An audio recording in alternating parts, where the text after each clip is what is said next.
Sébastien Bourdin, who will be sharing his research and findings on the topics of EU cohesion policy in France. France is such an interesting country to study from a cohesion policy perspective because of the institutional dynamism over the years, the variety of program challenges. I remember we in EPRC we did our first evaluation of Nord-Pas-de-Calais back in the early 90s, 1994, 1995, and we've followed developments in France with interest. I'd just like to remind you that the meeting is being recorded, which means that you or your colleagues will have the opportunity to come back to the meeting at a later stage, and the recording will be made available on our YouTube channel and shared with you by email. And please do feel free to use Twitter to share your thoughts on the webinar, and particularly to spread the findings of research that Sébastien will be presenting. So let me just say a few words about Sébastien. Many of you, of course, will know him, very well-known professor in economic geography at EM Normandy Business School in France. He has a PhD in geography, focuses in his research very much on economic geography, regional science. And in particular, he's a specialist of the European Union, territorial development, public policies, and the circular economy, using a wide range of both quantitative and qualitative methods. And in particular, for those attending the webinar today, he's led a number of research projects on cohesion policy, the energy transition, and the circular economy, and published a lot of interesting research in this field. So without further ado, Sébastien, let me give the floor to you. Thank you again. So thank you very much for this introduction, and thank you for inviting me to attend to this EPCR seminars. So the idea of this presentation is to take a critical look at the way European funds are managed in France, highlighting some weaknesses and reflecting on the future of the EU cohesion policy in France. So just a short reminder, you know it very well. So the aim of the economic, social and territorial cohesion policy is to reduce disparities in wealth and development between the regions of the European Union. And we will see shortly that there are a lot of disparities in France that need to be reduced. So there are two main objectives. The first one is to invest for growth and employment in order to strengthen the job market and regional economies. And the second one is very important for the France, is the European territorial cooperation through a cross-border, transnational and interregional cooperation. So for that, this policy is financed in France by three main funds: the European Regional Development Fund, the European Social Fund, and the Youth Employment Initiative.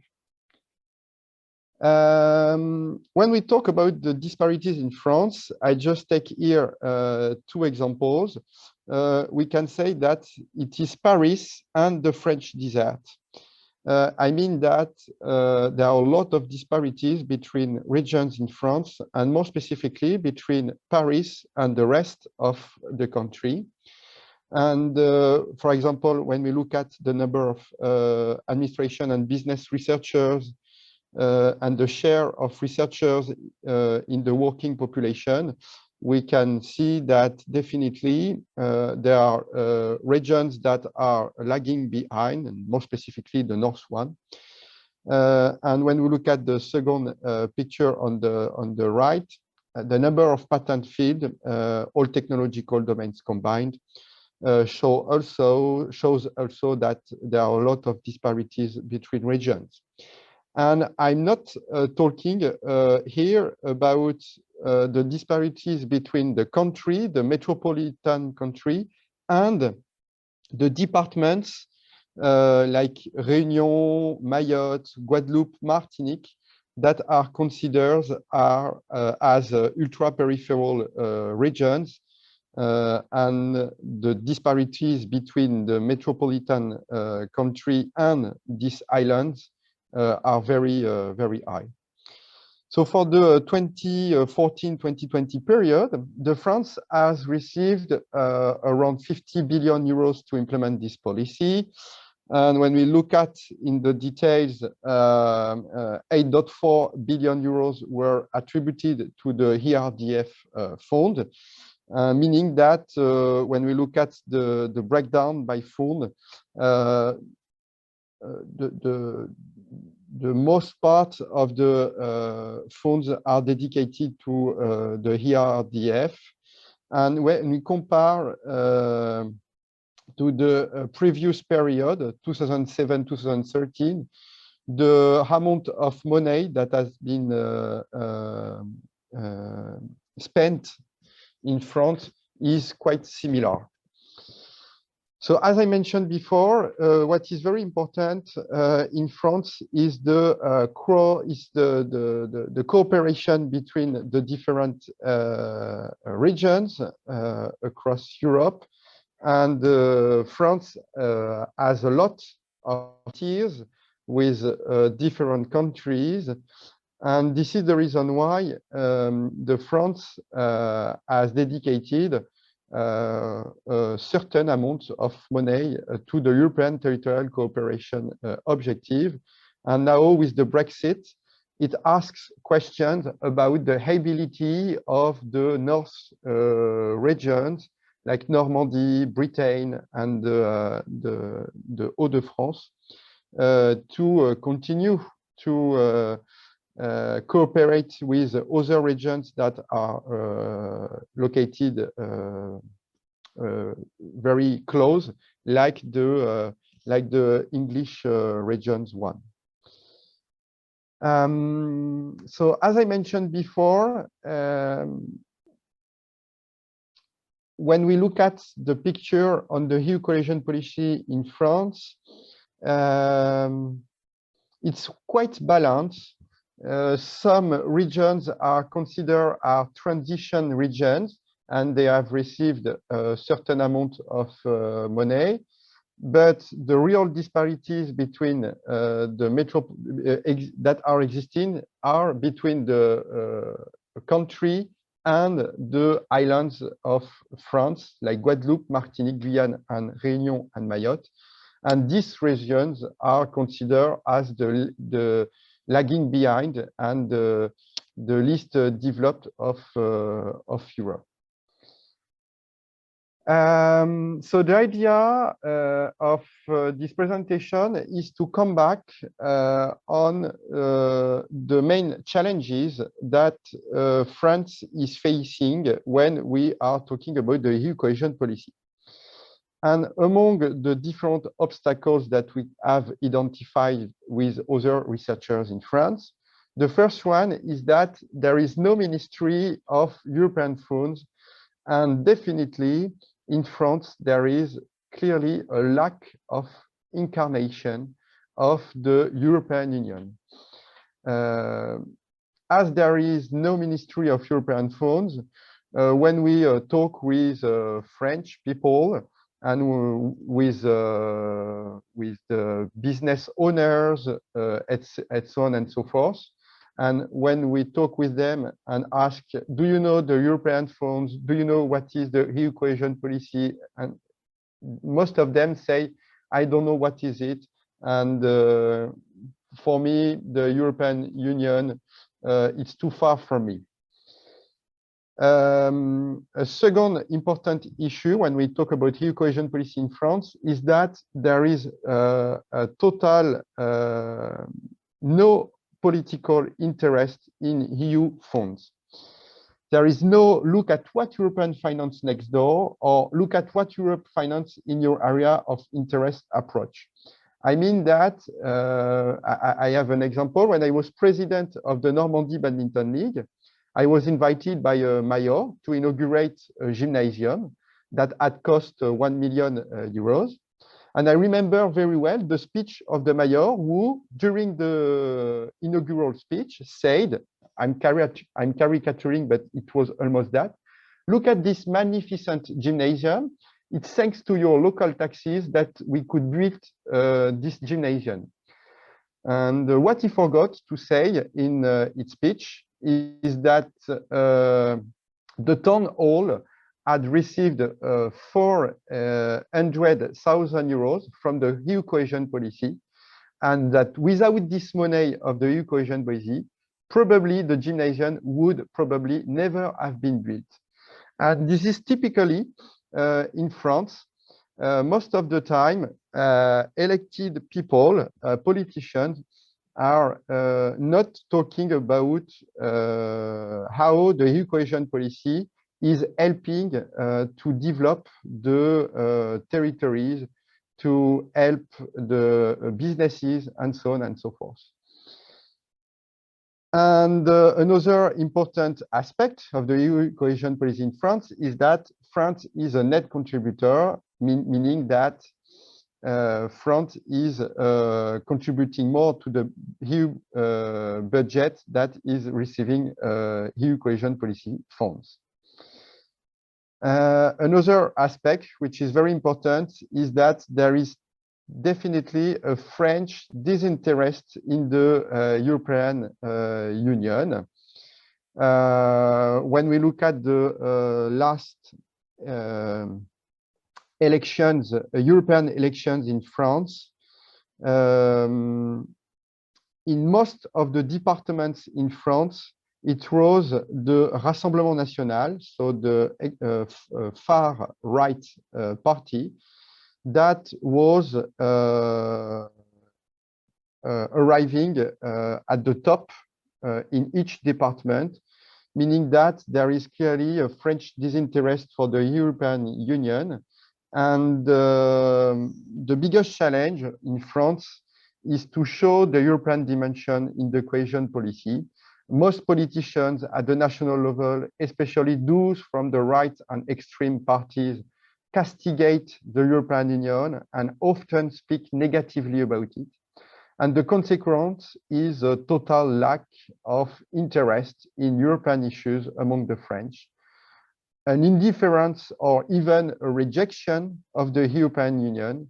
And at the local level, as I mentioned before, we sometimes hear similar speeches from politicians saying it's the Europe's fault if it happens something. And most of the time, the European Union and the EU cohesion policy is not well perceived or not known at all. So now I'm going to talk about the smart specialization strategy in France and ask the question, does it work? To do so with other colleagues from different universities in France, we have analyzed the previous smart specialization strategy and its implementation in France. And we also ran a lot of semi-structure interviews to different stakeholders of the territories to ask them if they were aware about what was the EU cohesion policy objective, about whether if they have already been financed by the EU cohesion policy for their project, and so on and so forth. And what I'm going to present you is a critical look at the way the European funds are managed in France and how the smart specialization is managed in France. First of all, with the colleagues, we look at the entrepreneurial discovery concept. And first of all, we look at the territorial governance. In France, in some regions, the territorial governance that has been put in place to organize the entrepreneurial discovery was very good. And a good example is the region Auvergne-Rhône-Alpes. And in Rhône-Alpes, there is clearly the credible helix model that has been implemented to create and build the entrepreneurial discovery. And I mean that most of the universities and research centers, the citizens, the industries and business world, and the public authorities has been gathered together to think about the territorial, the entrepreneurial discovery, and to define the smart specialization strategy. But in other regions, it was more difficult, and a good example is in France, in Normandy, where I'm living. So I interviewed different stakeholders that has been involved in the territorial smart specialization strategy in Normandy. And I'm gonna just to show you some results about this interview. But clearly, the territorial governance that has been organized was not the best of the Europe. To define the smart specialization strategy in Normandy, they decided to call private consultancy firms that was commissioned for their objectivity, their territorial knowledge, and their knowledge as facilitators. Why not? One participated in the territorial assessment, and the other intervened at the time of the participative and drafting stage. So they mostly intervened during the territorial governance and the building of the entrepreneurial discovery. Here are some verbatims. So the first one is they are supposed to translate the expectations of the companies, but sometimes we have the impression that we are not listened. So we observe a lag between the companies and the willing of the companies and the reality of the smart specialization strategy at the end. Second, the entrepreneurial discovery was organized very quickly. So in common time, we must not exceed 10 hours, and I'm very broad. This determines 6-7 years of territorial strategies. They organize this entrepreneurial discovery in 10 hours. They organize 3 meetings in 1 year, 3 meetings of 3 hours. And with these 3 meetings, they have defined and determined the smart specialization strategy for 6 or 7 years.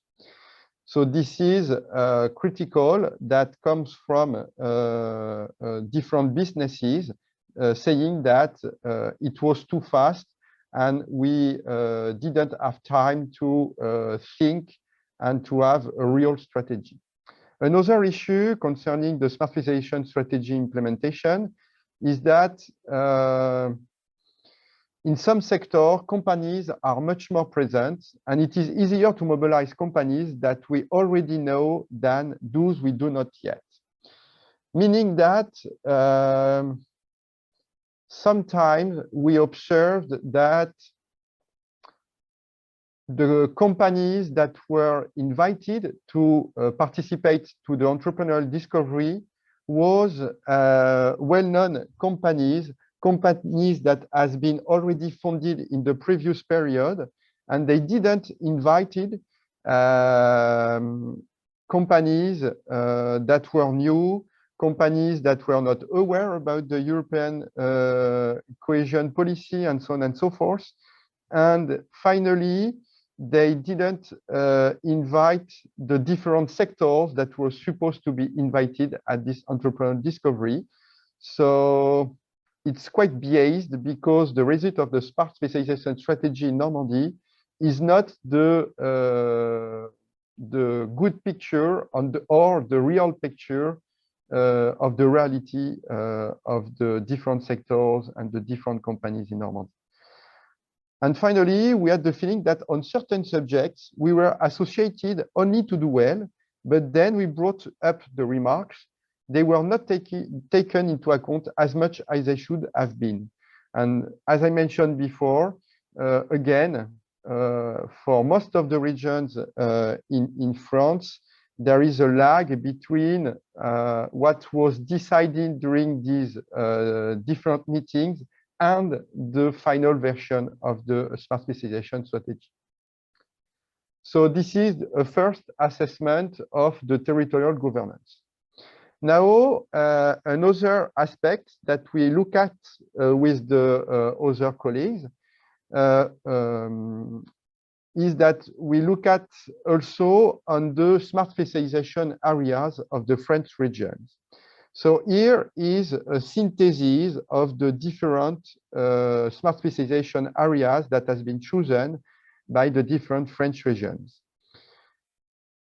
Globally, we can say that most of these smart specialization strategies are linked with the main objectives of the EU Commission, the European Commission. They are looking at the energy, the environmental and ecological transition, about the health, about the agri-food, agricultural resources and environment, and so on and so forth. So basically, when we look at, not in the details, but globally, we can say, okay, they did their job. But sometimes, so here is a map of the smart specialization areas, and we can see that some regions has clearly decided to not invest in some areas that, for our point of view, are very important, but some regions didn't decide to go this way. Some regions, we analyze the different smart specialization strategy in details, and we observe that some regions were ultra over specialized. And it's the example of Alsace that has decided to invest most of the EU cohesion policy and to axe the smart specialization strategy around the question of the health. And here it's a picture. So according to our studies, we only see the wood sector to be developed and fishing. So the idea is to say that for some reason, from some regions in France, they have ultra or over specialized, and it's a problem because when it comes to distribute the funds to the businesses, if the project is not specialized in health, it's very difficult to get funded. So sometimes the over specialization of some regions is not an advantage for the businesses that are not specialized in this sector. And this is what companies say to us when we run semi-structured interviews with them. And on the contrary, when we take the example of Picardy, they were voluntary vague. For example, mobility and urbanicity is very vague. What is urbanicity? I don't know. But it's a strategy to be vague, to be sure that it's not important if a business is specialized in health industry, creative industry, or construction, I don't know what, they will get funded because the thematic is urbanicity, and urbanicity is very large, like bioeconomy. Bioeconomy is also very large. What we observe also is that there is a disconnection between pole of competitiveness and the smart specialization strategy. The poles of competitiveness in France are clusters that are specialized in certain areas. For example, the pole of competitiveness called Moveo is specialized in mobilities. The pole of competitiveness, Valorial, is specialized in agriculture and agriculture of the future. But we look at the disconnection between the area of specialization of the regions and the area of specialization of the pole of competitiveness that were located in each region. And it's not the case, I'm not meaning that it's the case for every region, but for some regions, we observe a disconnection between the clusters and the area of expertise of the clusters. So the area of expertise of the companies and the laboratories and the smart specialization strategy that has been decided. Another question that we have looked at is the fact that for some regions, the objectives were very clear. In France, most of the politicians are not used to evaluate the policies that they are implementing. And they don't want to evaluate the policies that they are implementing. And this is the reason why when we look at and when we evaluate the public policies in France, it's very difficult because most of the time the objectives of the public policies are not explicit, or the indicators to measure and to evaluate and to assess if the public policies are functioning or not, the indicators are not very well defined. So in some regions, the indicators are well defined. For example, here the job creation is in strategic areas of activities. But for other regions, the objective and the indicators are very not well defined. For example, for Picardy regions, they say that we are going to look at the number of researchers working on these themes or the number of research projects in these areas. Okay, and so what? At the end of 2020, how this indicator can help us to measure if the objectives are attained or not. A good indicator would have been to say we are looking at the evolution of the number of researchers or the evolution of the number of research projects that has been funded in this area. But here, the indicator is just the number. So then the number compared to what?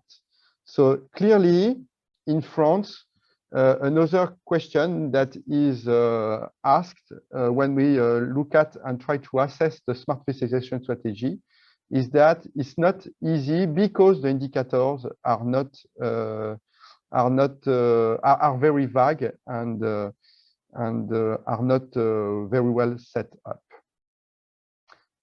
So finally, does it work?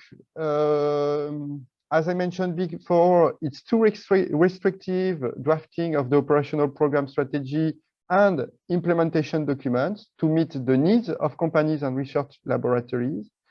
Secondly, there is an insufficient administrative and financial management capacity or a lack of capacity of some public beneficiaries to follow up files.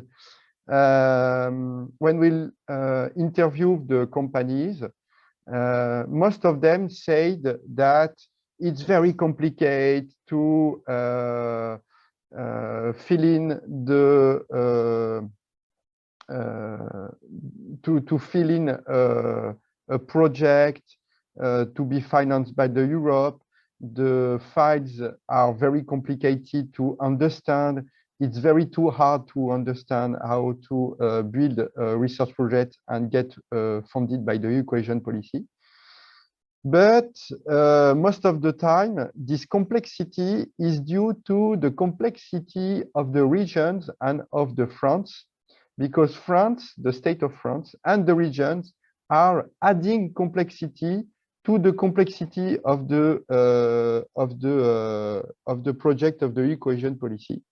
So it's definitely a problem. Another problem that has been highlighted in our research is that there is an insufficient administrative support to those that want to propose a research project.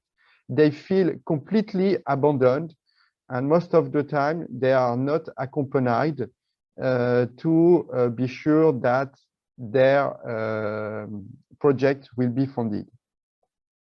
So there is clearly a need also to strengthen the articulation of the ERDFA with other support schemes and make European programs more visible, because again, most of the time, the businesses, the local authorities that get funded are not saying that they get funded by the European Commission policy, and there is clearly a lack of visibility of the European programs and the European programs. And another question that has been raised by the different stakeholders that we have interviewed is that there is a recurrent mobilization of the same project leaders. We were also very involved during the entrepreneurial discovery process, as I mentioned before. And it's what I say, it's like the fireman's ball. It's always the same people that are dancing.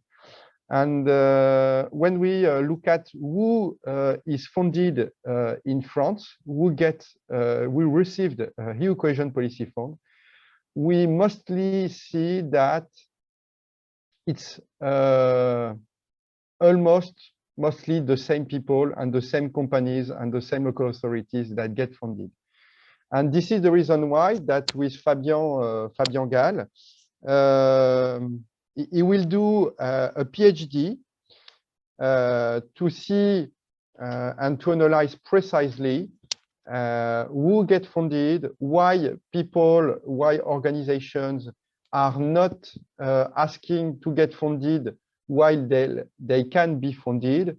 And we are going to see if it's possible to implement differently the EU Cohesion Policy in France to have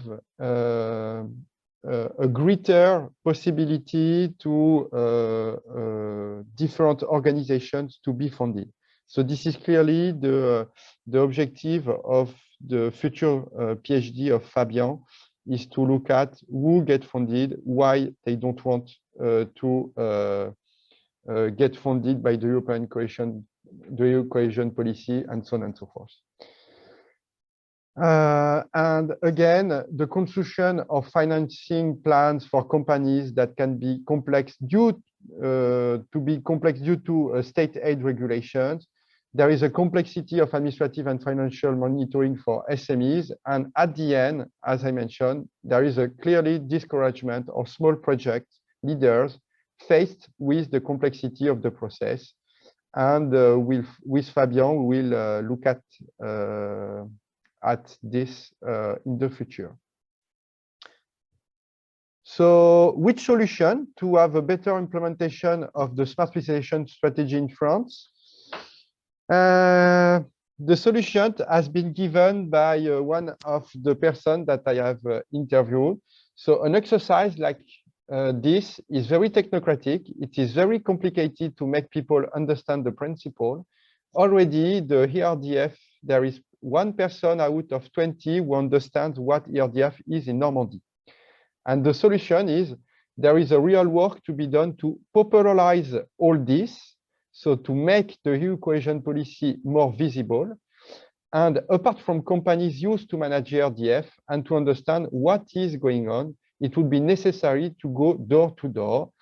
And the best issue and the most important issue for me in France is to get the EU Cohesion Policy more visible, more simple, to be sure that more people, more organizations, more businesses will be part of the EU Cohesion Policy project and will be funded.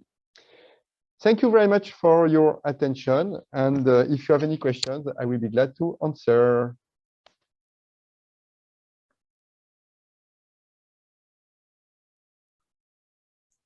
Sébastien, thank you very much indeed.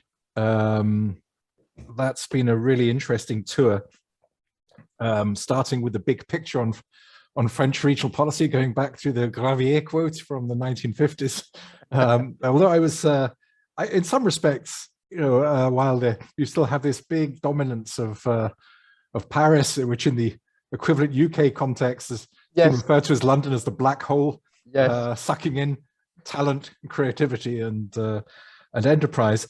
We did see these rival poles, if you like, particularly in the East and the South. But that was interesting. And then moving on through the public opinion and awareness into the smart specialization.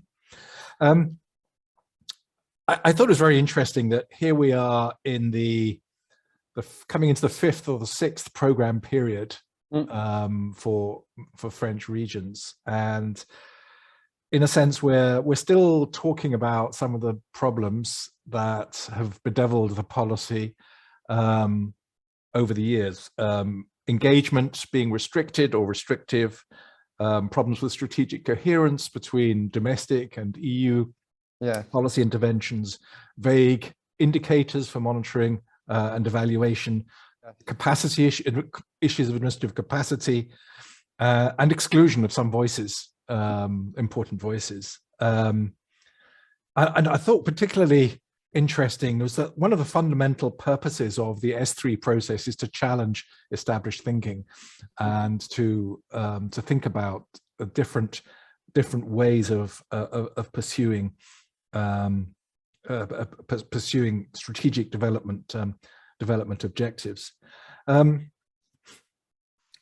mean, in terms of you talk to the end about public awareness, which in Normandy seems a lot lower than the kind of figures that Eurobarometer have for the whole of France. So I'm interested in how the variation. But without waiting for Fabien's interesting PhD to be completed, I wonder if you could maybe reflect on the systemic changes which you feel from your work are necessary, because awareness is important, as you say, but it seems to me that there are some fundamental systemic structural issues in the approach to cohesion policy strategy development in the context of smart specialization here. And I wonder if you've got any thoughts on that. So that's just to get the discussion going. Please feel free to put questions in the chat or to raise your hand if you'd like to come in with questions as well. So definitely, I agree with you.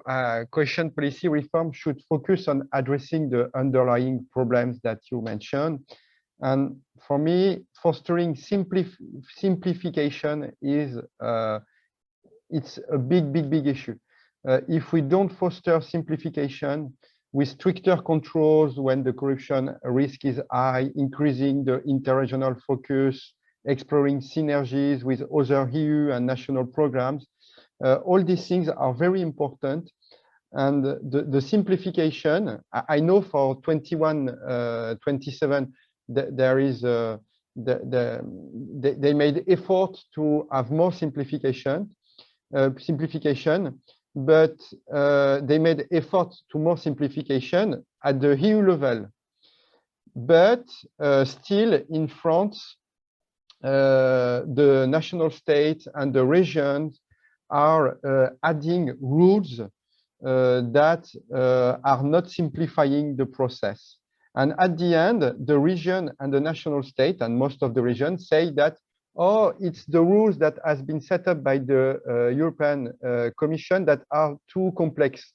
And in the reality, I'm not sure that it is the EU rules that are complex, but it's the rules of the regions that has been set up by the regions that are complex and that are complexifying the process. So fostering on simplification is very important. And also, another issue is about the national co-financing rate. It should be set on the basis of fiscal constraints, the additionality principle, and corruption risk. In the metropolitan France, it's not a problem, but sometimes the corruption risk is still high. For example, in the islands of France, so in Corsica, in Guadeloupe, Martinique, Réunion, and so on and so forth.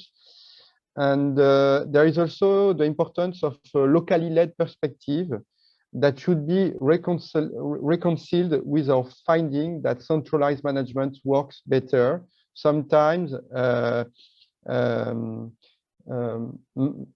the way the funds are managing is not the best from my point of view. But maybe Fabian could add some things about the PhD, because yes, the idea of the PhD is clearly to look at the way to address the underlying problems and how to find solutions, because I agree with you, it's an issue and it's not a new issue, and we still have problem with that.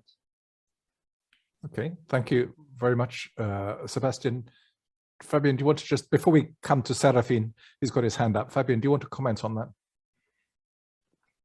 Yeah, maybe to complement, and thanks, Sebastian, for making reference so prominently to our joint project. So maybe from my perspective, when we were drafting the project proposal, what struck me was during a meeting with the managing authority, that the main issue for them was not the absorption capacity. So I've been following cohesion policy implementation for quite some time, and the absorption capacity always seemed to be one major issue, be that in EU debates or also at the local level. And when I introduced the project as such, looking at absorption capacity, the director of the managing authority immediately said, absorption capacity, that's not an issue for us.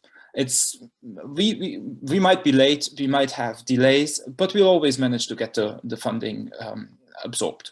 For us, the real issue is it's the same people dancing at the ball. So and in Auvergne-Rhône-Alpes, I clearly could observe a willingness to change this. So they have got support structures in place. I think it's not a lack of support. There's other structures in place, be that the regional development agency, or even at the very first level, there's things called the Maison d'Europe, so a European house who also give support, who also point potential beneficiaries towards the EU funds. And yet it seems it's always the same people applying and always the same project promoters getting the funding at the end. So I think in this respect, the project will be hopefully giving some insights, because we will be looking at really the bottom-up level at the project promoters, those who got the funding, what are the facilitators, what are the obstacles that maybe if a project promoter ran into difficulties, what were the difficulties encountered.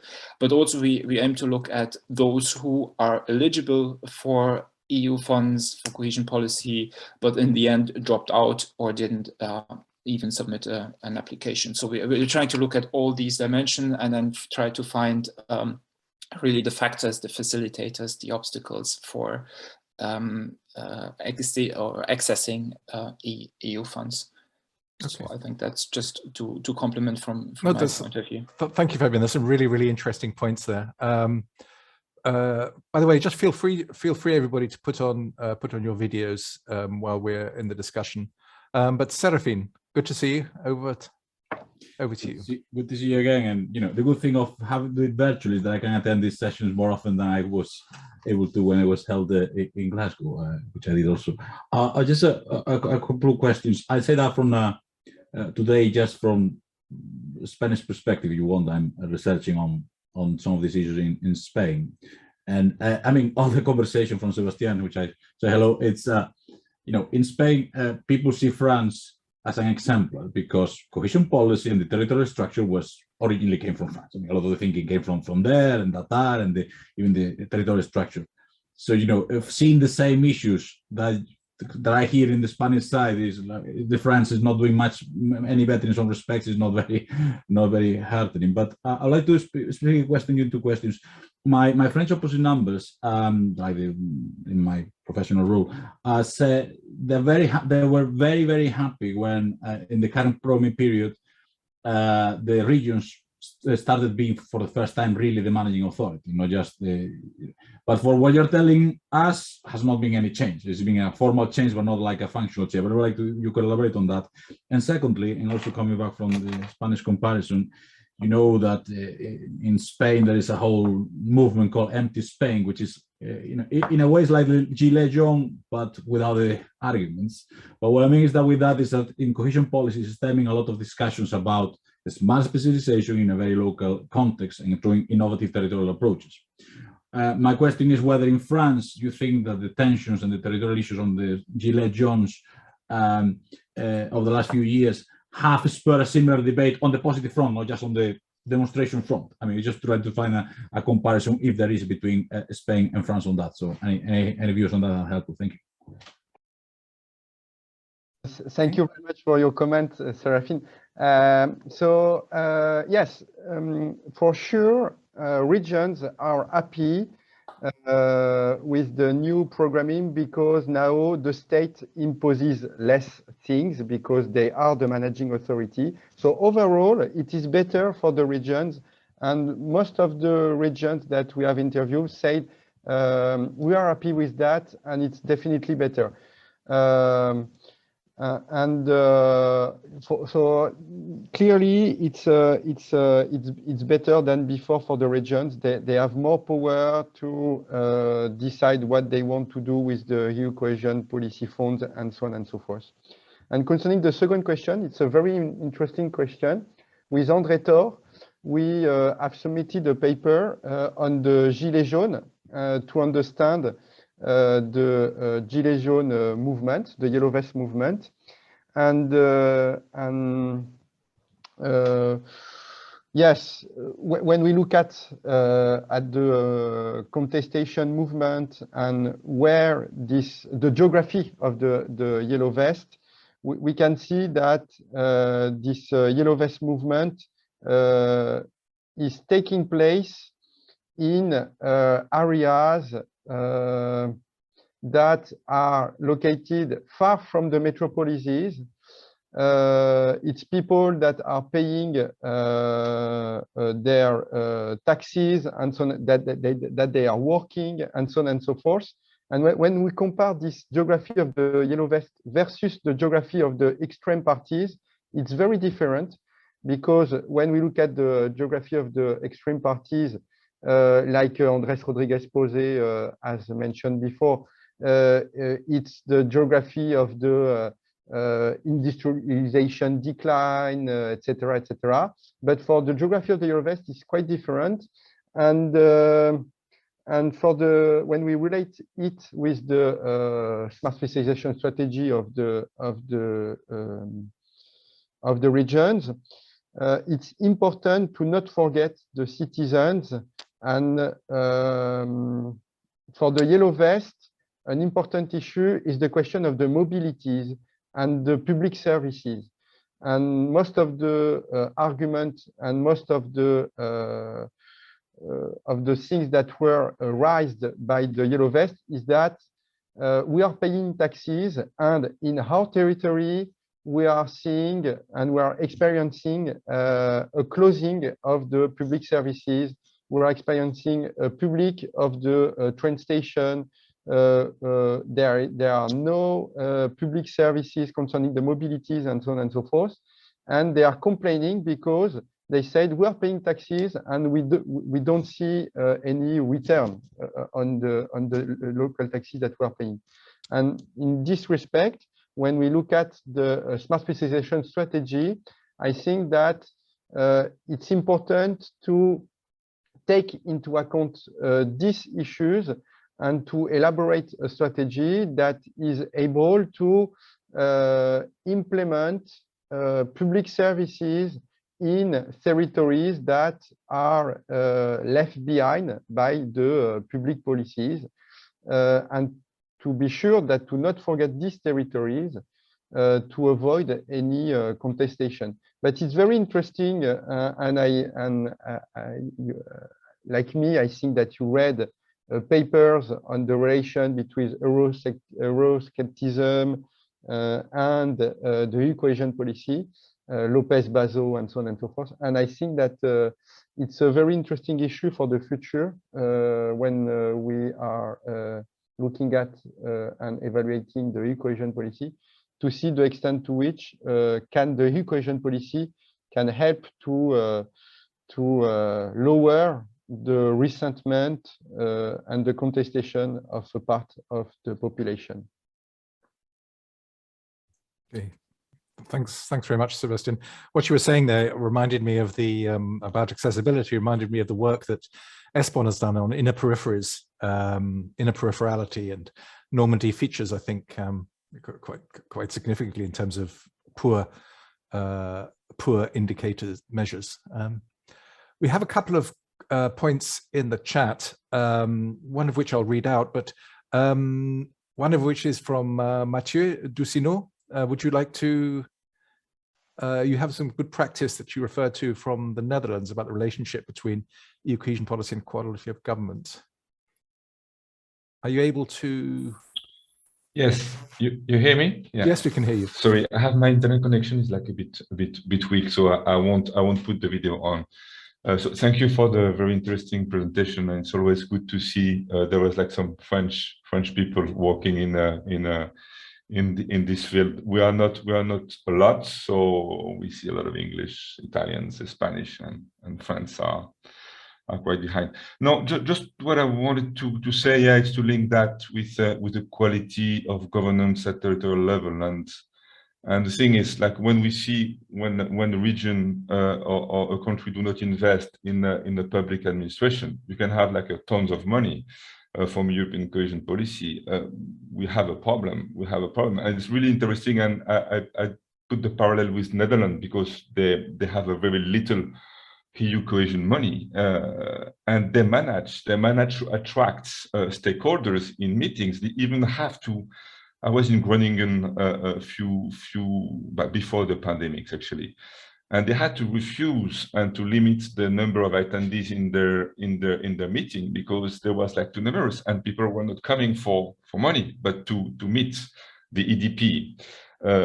So the money is something, but what service could the administration can provide to stakeholders? I think it's a crucial part. And yeah, it was just my little comment, but thank you for this presentation. I completely agree with you with the importance of the quality of institutions, and some academic papers has raised this question about the quality of institutions and the smart specialization strategy. And I think that one virtue of the EDP is to put together stakeholders of the territories that are not used to work always together. So if there is a virtue of the smart specialization strategy, is that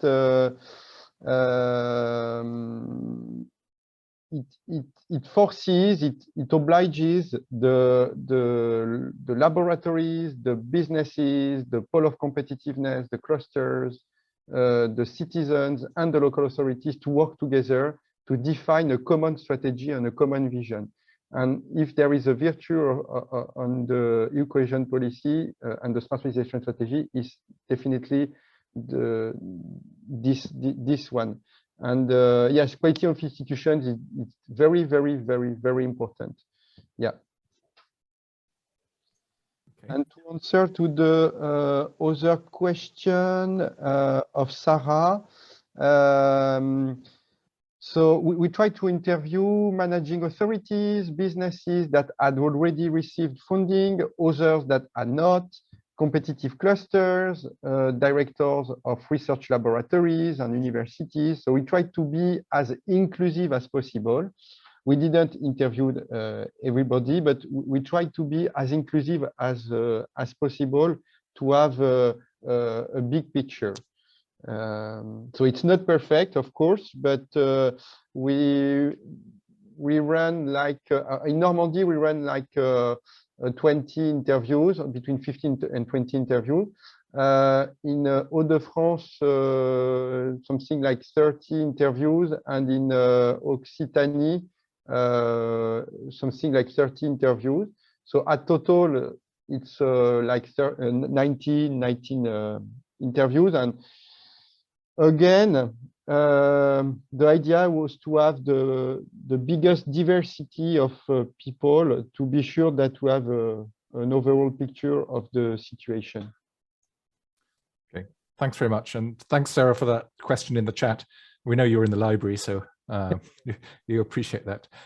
Martin, you got a question or comment? Yeah, just very quickly. I mean, thanks, Sébastien, for a really nice, interesting presentation. I mean, my question is about the next generation EU and the recovery plan, and thinking about to what extent this should be considered in the research that particularly the Fabian's looking to do, because as I understand it, the recovery plan has quite a bottom-up approach compared to other countries. Is this boosting, or could this potentially boost the visibility of EU funds?